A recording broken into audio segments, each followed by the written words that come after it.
Mahmood Ali Mahboob, Honorable Defense Minister, Kamroj, SS Meenakshi Lekhi, MAS in Ministry of External Affairs, Government of India, Admiral R.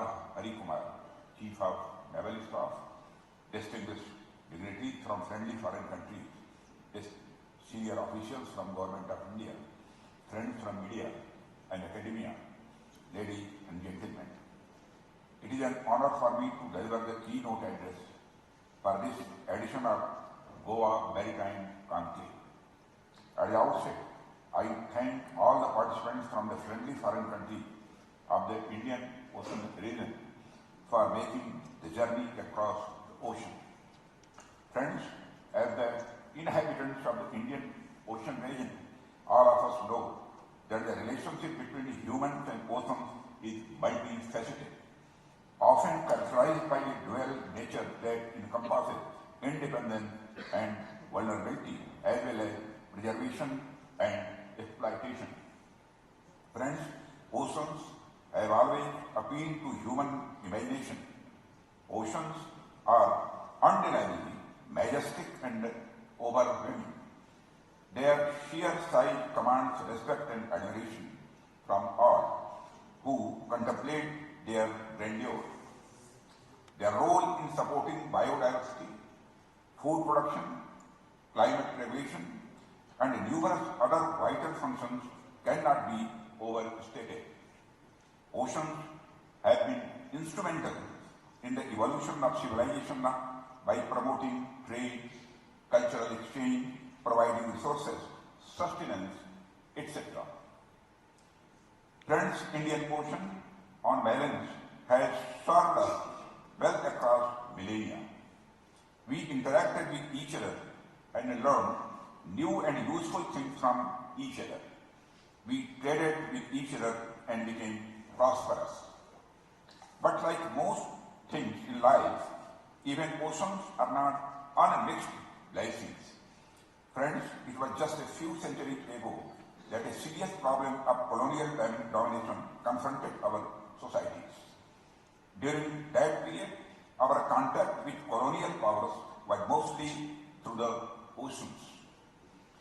Colonialism was greatly facilitated by the use of oceans as highways of exploration and conquest.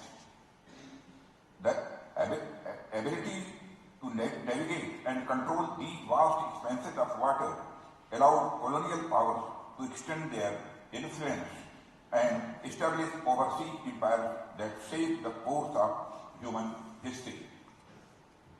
Friends, but we fought back. Our society struggled against the colonial systems, and our mitigation efforts flowered into our national movements. If we try to analyze the causes of subjugation of colonized people, one of the main reasons was the lack of shared framework among the countries to mitigate the impact of colonialism. Later, our national movements formulated a shared framework for collaboration among themselves. These national movements sought solidarity, support, and cooperation with other movements and nations that shared their goals. The leaders of these national movements often shared ideology, learning, and strategy with each other. That is, our mitigation framework collaborated and did so most successfully, thereby confining colonialism to the dustbin of history. That brings to the theme of my address, convening common maritime priority into collaborative mitigation frameworks.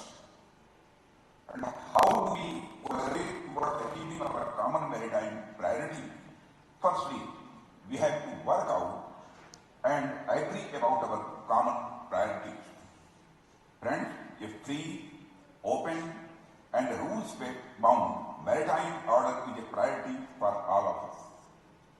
Mighty right has no place in such a maritime order. Respect for international maritime law as initiated in UNCLOS 1982 must be our lodestar. Within this broad framework, many more concrete priorities can be fleshed out. Preservation of natural resources, anti-piracy operations, disaster resilience, and mitigation are some of the things that readily come to mind. With the common maritime priority delineated, how do we put in place collaborative mitigation frameworks? The answer is simple and complex at the same time. We collaborate, we work together, and we share resources and expertise. But there will be no free lunch in the world we live in. Collaboration has cost for all of us. At times, conflict and non-cooperation appears more beneficial in terms of